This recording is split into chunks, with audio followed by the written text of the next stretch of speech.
नमस्कार दोस्तों, मेरे चैनल में आप लोगों का स्वागत है। आज हम लोग एक हॉरोस्कोप की एनालिसिस करेंगे। तो पहले बात डिटेल नोट कर लीजिए। 8 मार्च 1996 को इनका जन्म हुआ है। सुबह के 5:15 वाराणसी यूपी में इनका जन्म है और लगभग जो इनका प्रेजेंट एज रहेगा 25 ईयर्स के करीब। और इनके अगर हम लोग हॉरोस्कोप को देखेंगे तो हॉरोस्कोप में जो आ रही है कि कुंभ लग्न और कन्या राशि। तो ये लग्न और राशि का मीनिंग क्या है, ऐसे जातकों को क्या पर्सनैलिटी डेवलप करती है, उसके बारे में थोड़ा समझ लेते हैं। कुंभ लगन जो होती है, कुंभ लगन के अगर आप लोग साइन को देखेंगे तो आप लोगों को दिखेगा कि एक घड़ा भरा हुआ है पानी से और उससे पानी छलक रही है।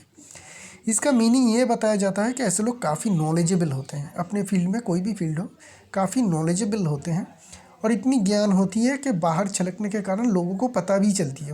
मतलब ऐसे लोग काफ़ी पॉपुलर होते हैं अपने नॉलेज के कारण, अपने ज्ञान के कारण, अपने कोई विशिष्टता के कारण, कोई विशेष इनका एक क्वालिटी रहेगी जिनके कारण ये लोग काफ़ी फेमस भी होते हैं। बहुत सारे फेमस पर्सन्स हैं, एक्टर है, क्रिकेटर भी है, जिन लोगों की इस तरीके का कुंभ लग्न और कुंभ राशि में जिन लोगों का जन्म हुआ है।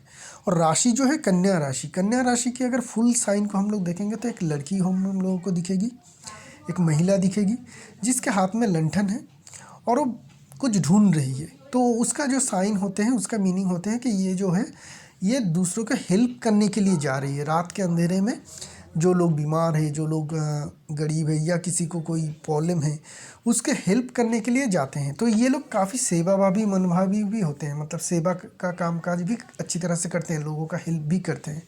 तो लगन और राशि की जो कॉम्बिनेशन है काफ़ी अच्छी है।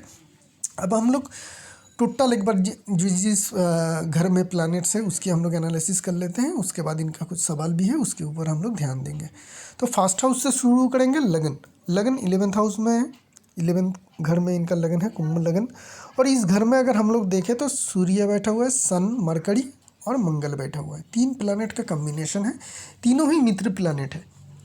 और सन और मरकरी के कारण जो होती है बुधादित्य योग होती है, जो इंसान को काफ़ी इंटेलिजेंट बनाती है। तो ये इंसान काफ़ी इंटेलिजेंट बनेगा। लगन में अगर सन हो, पहले देख लेते हैं किसका घर है, सैटर्न का घर। कौन सा घर? सैटर्न का, कुंभ का घर। तो सन जो है कुंभ में बहुत ज़्यादा नेगेटिव नहीं होती है, मकर में नेगेटिव होती है, लेकिन उतनी ज़्यादा कुंभ में नेगेटिव नहीं होती है, क्योंकि कुंभ जो होती है नौकर होते हैं, सॉरी जो मकर है नौकर होते हैं। तो जिनके कारण उस घर में मालिक अगर हो, मकर का एग्जांपल दे रहा हूँ, अगर मालिक जो है सन, वो अगर नौकर के घर में जाके बैठे या रहे तो बहुत ज़्यादा कंफर्टेबल फील नहीं करते हैं। तो इसलिए कुंभ के घर में, कुंभ जो सैटर्न है उसमें सन कंफर्टेबल है। तो सन यहाँ पे कंफर्टेबल रहेगा। तो ऐसे सन जब जिनके लगन में बैठ जाती है उन लोगों को क्या आती है, एक तो गवर्नमेंट जॉब इन लोगों को ध्यान देना चाहिए, सरकारी नौकरी के ऊपर ध्यान देनी चाहिए, ठीक है। या अगर बिजनेस करते हैं तो सरकारी जगह पे बिजनेस करने की कोशिश करनी चाहिए। दूसरी जो है, ऐसे लोगों में लीडरशिप क्वालिटी अच्छी रहती है, क्योंकि ये राजा है, मालिक है, तो इनमें एक लीडरशिप क्वालिटी रहेगी। ये लोग इस तरीके से बनते हैं कि लोगों को थोड़ा डोमिनेट करके, या ये कह सकते हैं कि आदेश दे के काम करवाना ज़्यादा पसंद करते हैं, और इन लोगों का आदेश लोग सुनते भी हैं, मानते भी हैं। तो ये क्वालिटी रहेगी। तो सीनियर पोजीशन में ये इंसान काम करेगा, ये हमें देखने को मिल रही है। दूसरी जो है मंगल है, सन मंगल की ज्योति जो होती है वो भी अच्छी होती है, कोई नेगेटिव नहीं है। मंगल जो है जुबराज है या सेनापति कह लीजिए।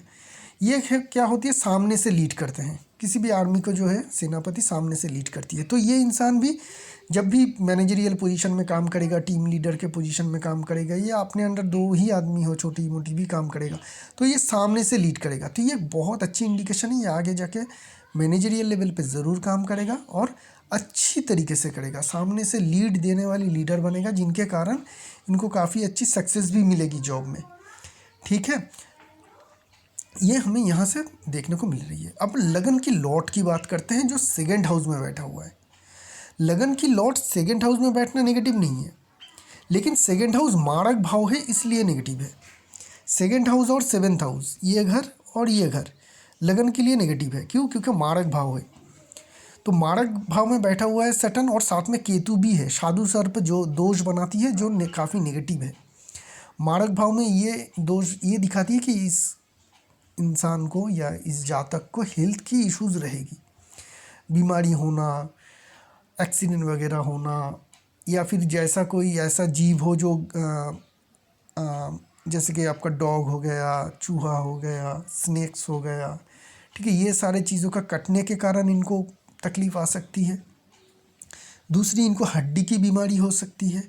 सैटर्न के कारण, नेगेटिव होने के कारण हड्डी की बीमारी, हड्डी फ्रैक्चर हो जाना मतलब एक्सीडेंट हो जाना, या फिर आर्थराइटिस हो जाना, ये सारी बीमारी आ सकती है। सेकंड हाउस जो है गले की भी जगह है, तो गले में भी बीमारी आ सकती है, एलर्जी हो सकती है, किसी भी तरीके का गले की बीमारी भी होने का खतरा रहेगा। तो हेल्थ का इश्यूज़ हमें यहाँ पे बहुत डीपली देखने को मिल रही है।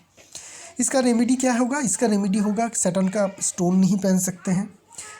एक लोहे का छल्ला जो है मिडिल फिंगर में पहन सकते हैं, घोड़े का नाल का बना हुआ तो अच्छी हो, तो वो एक छल्ला पहन लीजिएगा मिडिल फिंगर में। दूसरी, हर मंगलवार और शनिवार को हनुमान मंदिर में जाकर हनुमान जी का पूजा ज़रूर करिएगा।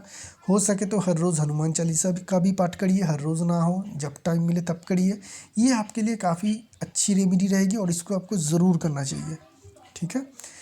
थर्ड हाउस में अगर हम लोग देखेंगे, थर्ड हाउस में बैठा हुआ है कौन? वेनस। तो वेनस जो है एक फीमेल प्लैनेट है। थर्ड हाउस जो होते हैं वो भाई बहन की घर की जगह होती है, छोटी मोटी टूर एंड ट्रैवल की जगह होती है, कम्युनिकेशन की जगह होती है। तो कम्युनिकेशन आपकी अच्छी रहेगी, छोटी मोटी टूर ट्रैवल हो तो भी वहाँ पे फ़ायदा होगा। वेनस फीमेल प्लैनेट हो तो ऐसा होने का चांस सबसे ज़्यादा रहेगा कि आपका कोई बहन रहे। फोर्थ हाउस आपकी खाली है, फिफ्थ हाउस खाली है, सिक्स हाउस खाली है, सेवन्थ हाउस भी खाली है। एट्थ हाउस में आके हम लोग को देखने को मिल रही चंद्रमा और राहु। तो ये ग्रहण योग बनाती है। चंद्रमा और राहु एक साथ बैठा हुआ मतलब आपका जन्म के आसपास के टाइम में, एक हफ्ते के अंदर जो है चंद्र ग्रहण हुआ था। तो ये एक नेगेटिव योग है। एक तो चंद्रमा के साथ कोई प्लैनेट है नहीं, आसपास के घर में भी कोई प्लैनेट है नहीं, चंद्रमा बिल्कुल अकेला है।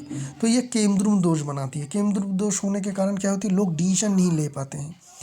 इन लोगों को हमेशा एक अच्छी इंसान ढूंढनी चाहिए जिनके द्वारा ये डिसीजन ले, चाहे इनके ऑफिस में कोई सीनियर हो या अपने किसी टीचर हो, कोई भी हो सकती है जो अच्छी नॉलेजेबल हो। उनसे हमेशा इन लोगों को डिसीजन लेनी चाहिए। ये डिसीजन लेने में सक्षम नहीं रहते हैं, अपने बड़े बड़े जो ज़िंदगी की डिसीजन हो वो लेने में सक्षम नहीं रहते हैं। दूसरी बात, ये एट्थ हाउस में हो रही है। सेकेंड हाउस से जो सैटर्न की डायरेक्ट दृष्टि है और चंद्रमा की सेवेंथ हाउस से सेकेंड हाउस के ऊपर डायरेक्ट दृष्टि जाएगी। तो सैटर्न और चंद्रमा की जो दृष्टि विनिमय हो रही है, जिनके कारण क्या योग बनेगी? बीज योग, जो सबसे खराब योग बनती है। और एट्थ हाउस और सेकेंड हाउस में ये दोस्त जो है इनको बहुत ज़्यादा हेल्थ इश्यूज़, एक्सीडेंटल इश्यूज़, ये सब कुछ की इंडिकेशन दिखाती है। तो हेल्थ का इश्यूज़ रहना, एक्सीडेंट होने का खतरा रहना, ये सब कुछ आपके देखा जाएगा। प्रॉब्लम ये आपको बहुत ज़्यादा फेस करनी पड़ेगी। चंद्रमा जो है सिक्स हाउस का भी लॉर्ड है। सिक्स हाउस जो होती है बीमारी की घर होती है, डिजीज़ की घर होती है, उसकी लॉर्ड एट्थ हाउस में ग्रहण योग के साथ साथ में सैटर्न की डायरेक्ट दृष्टि आ रही है, जिसके कारण बीज योग भी बन रही है। तो ये एक बहुत बड़ी प्रॉब्लम है हेल्थ को लेके। हमेशा आपको हेल्थ का ख्याल रखना चाहिए।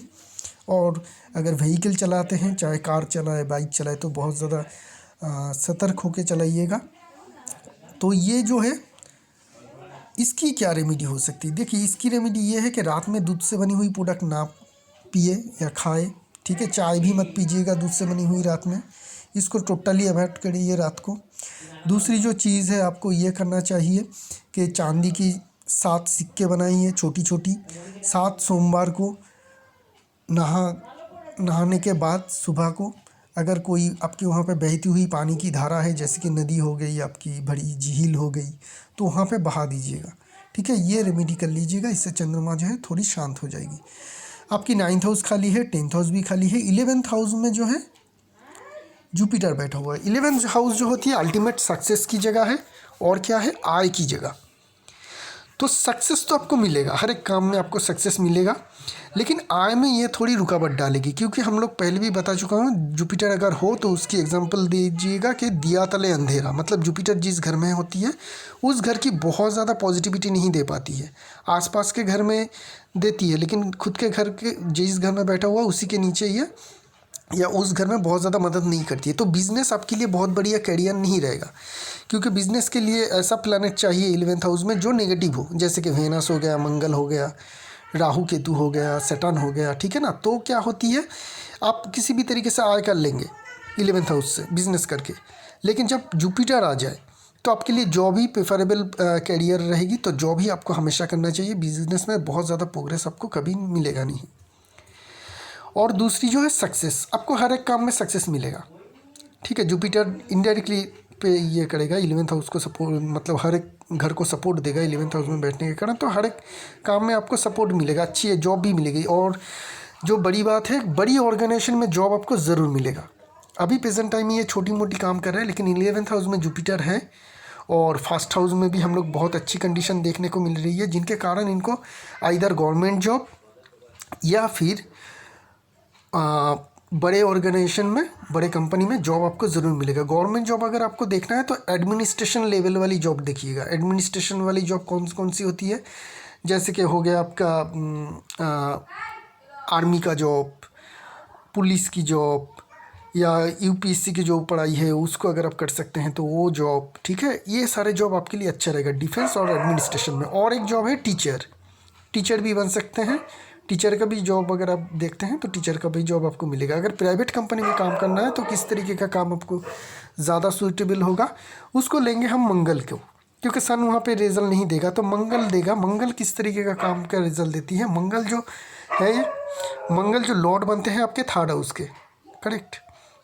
तो थर्ड हाउस का मंगल जब फर्स्ट हाउस में बैठ रही है तो ये आपको बता रही है कि अगर आप इस तरीके का काम करेंगे जहाँ पे छोटा मोटा ट्रैवल हो, अपनी ही सिटी के अंदर आपको घूमना फिरना पड़े काम के लिए, ठीक है, छोटी मोटी ट्रैवल की जगह मार्केटिंग जिसे डायरेक्ट सेल कहते हैं, उस तरीके का अगर आप काम काज करेंगे तो आपका करियर का ग्रोथ बहुत अच्छा रहेगा अगर आप प्राइवेट कंपनी में काम करते हैं, ठीक है। सेल्स एंड मार्केटिंग और ऐसी भी मार्केटिंग जिसमें छोटी मोटी ट्रैवल हो, अपने ही सिटी या स्टेट के अंदर, बहुत ज़्यादा ना जाना पड़े क्योंकि थर्ड हाउस छोटी मोटी ट्रैवल की जगह होती है, तो उस जॉब में आपको बहुत ज़्यादा सक्सेस मिलेगा। उस तरीके का करियर जो है उसको बनाने की कोशिश करिएगा, उससे आपको ज़्यादा सक्सेस मिलेगा। तो ये है आपकी करियर, सीनियर पोजीशन में पहुंचेंगे, मैनेजरियल लेवल के ज़रूर जॉब करेंगे प्राइवेट कंपनी में। अगर गवर्नमेंट जॉब का भी फोकस करेंगे तो उसमें भी चांसेस है, उसका भी आप जॉब लग सकता है।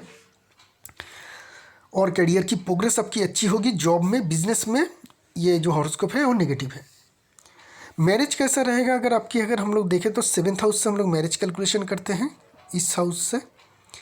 तो इस घर के जो मालिक बनते हैं वो बनते हैं सन, सूर्य, वो फर्स्ट हाउस में बैठा हुआ है, पॉजिटिव है, तो डायरेक्टली हमें पॉजिटिविटी देखने को मिल रही है। साथ में जुपिटर की जो सन की जो कनेक्शन बन रही है मरकरी और मंगल के साथ, ये भी अच्छी है। मंगल जो है आपकी थर्ड हाउस के लॉर्ड बनते हैं और 10th हाउस के लॉर्ड बनते हैं।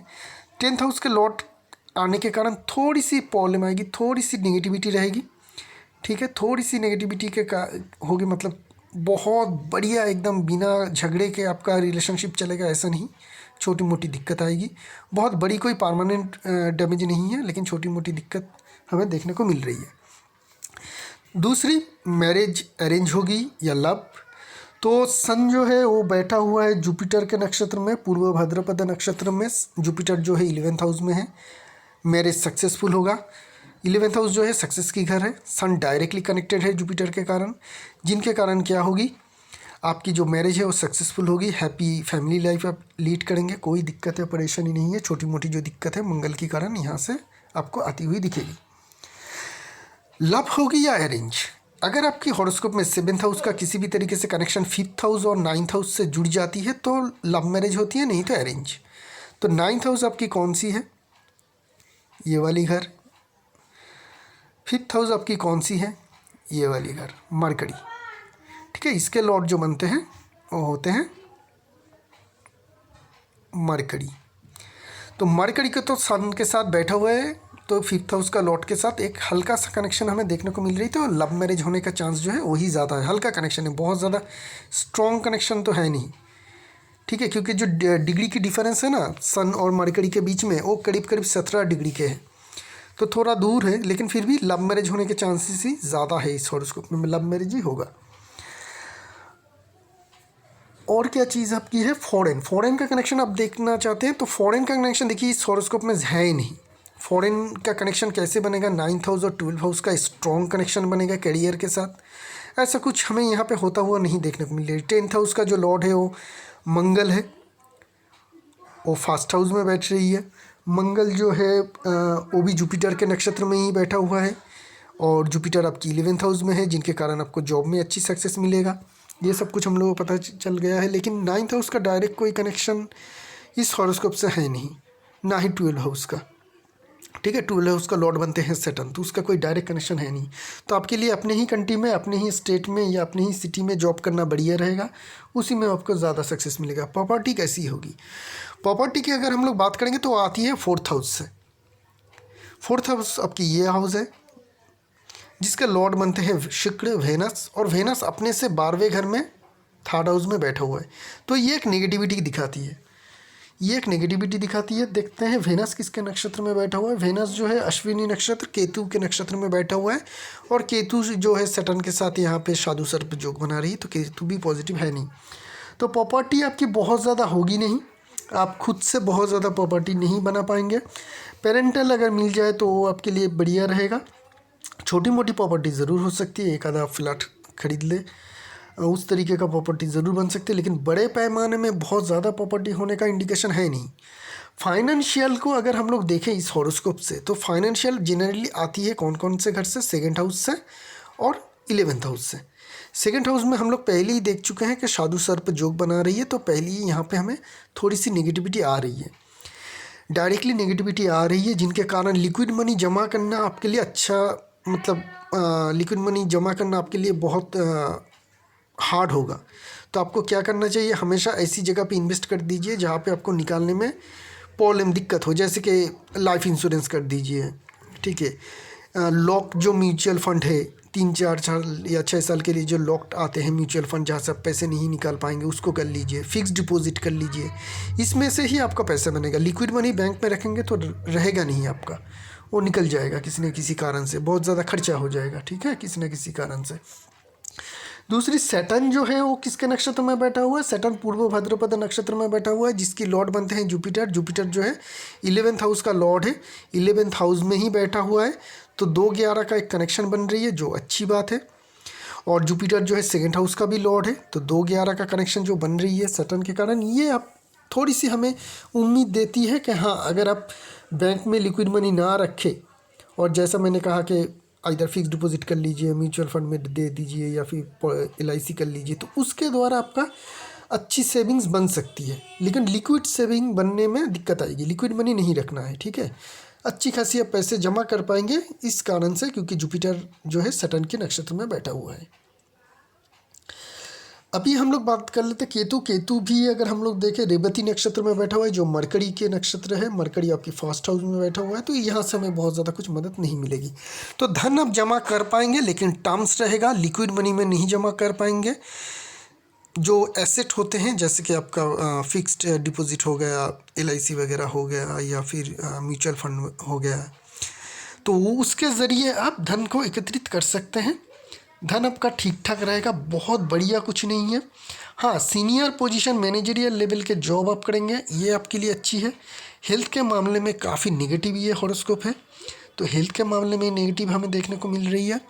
लिक्विड मनी जमा करने में नेगेटिविटी हमें देखने को मिल रही है। बाकी सारी जो चीज़ें वो पॉजिटिव है। फैमिली लाइफ आपकी काफ़ी अच्छी रहेगी।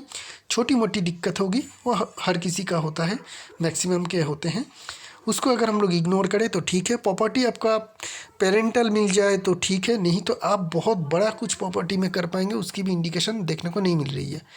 थोड़ा देख लेते हैं दशा अगर देखें तो जुपिटर की दशा चल रही है, तो आप अपनी जुपिटर की दशा जो काफ़ी पॉजिटिवली 11th हाउस में बैठा हुआ है, और 2nd हाउस का लॉर्ड भी है। जुपिटर जिसके नक्षत्र में बैठा हुआ है, शुक्र के नक्षत्र में बैठा हुआ है। शुक्र जो है 4th हाउस का लॉर्ड होकर 3rd हाउस में बैठ रही है। तो ये सारी चीज़ें हमें देखने को मिल रही है कि जुपिटर आपकी काफ़ी स्ट्रॉन्ग है हॉरोस्कोप में।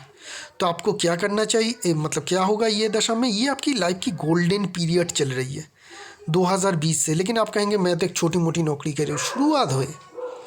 जुपिटर को थोड़ा और ज़्यादा अपने दशा के अंदर तक जाने दीजिए, ये आपको बहुत बढ़िया रिजल्ट देगी। आपकी करियर 2036 तक एकदम बहुत ही स्मूथली चलेगी, दिक्कत नहीं आएगी, बहुत ही इजीली आपके पास अपॉर्चुनिटी भी आएगी, बड़ी अपॉर्चुनिटी, उसको आप ग्रैब करिएगा, आपको अच्छी सक्सेस मिलेगी। एक एडवाइस रहेगी, आपकी जो हॉरोस्कोप की लगन की जो कंडीशन है, ज़िंदगी में कभी भी कहीं पे भी कोई भी रिस्पॉन्सिबिलिटी आपको दी जाए, करियर में किसी भी तरीके का कितनी भी बड़ी रिस्पॉन्सिबिलिटी हो, आपको ऐसा लगे कि ये मुझसे नहीं होगा, आप ले लीजिए, आप उसको कर पाएंगे। एक तो जुपिटर की दशा है और लगन में मंगल और सन बैठा हुआ है जो लीडरशिप देगी, जो आपको दूसरों से काम करवाने में हेल्प करेगी, और मरकरी बैठा हुआ है जो आपको इंटेलिजेंट देगी। किसी भी तरीके का चैलेंजिंग आए आपकी करियर में, चैलेंजिंग मौका आए, उसको ज़रूर एक्सेप्ट करिएगा, वही होगा आपका सक्सेस, उसी के द्वारा आपको सक्सेस मिलेगा। जब भी ज़िंदगी में बड़ी चैलेंज आएगी करियर में, समझ लीजिए उसको कंप्लीट करने के बाद ही आपको ज़िंदगी में करियर में बड़ी सक्सेस मिलेगी।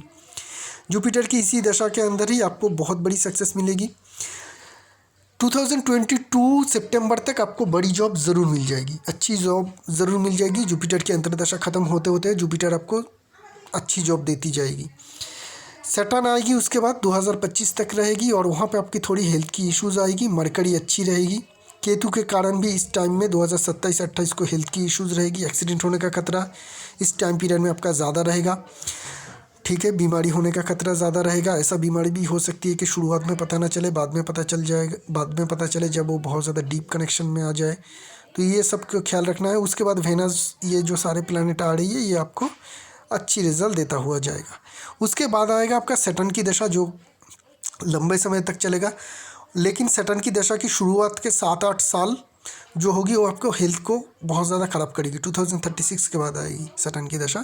शुरुआत के 7-8 साल आपकी हेल्थ में भी प्रॉब्लम क्रिएट करेगी, कैरियर में प्रॉब्लम क्रिएट कर सकती है, फाइनेंशियली, कैरियर डायरेक्ट नहीं, फाइनेंशियली प्रॉब्लम क्रिएट कर सकती है। उसके बाद सेकेंड हाफ जो है वो रिलीफ भरी रहेगी, और ठीक ठाक आपकी ज़िंदगी इस तरीके से चलता रहेगा। तो यही रही इस हॉरोस्कोप की एनालिसिस। एक नई हॉरोस्कोप लेकर जल्दी आएंगे, तब तक के लिए आगे दीजिए। शुक्रिया आप लोगों का।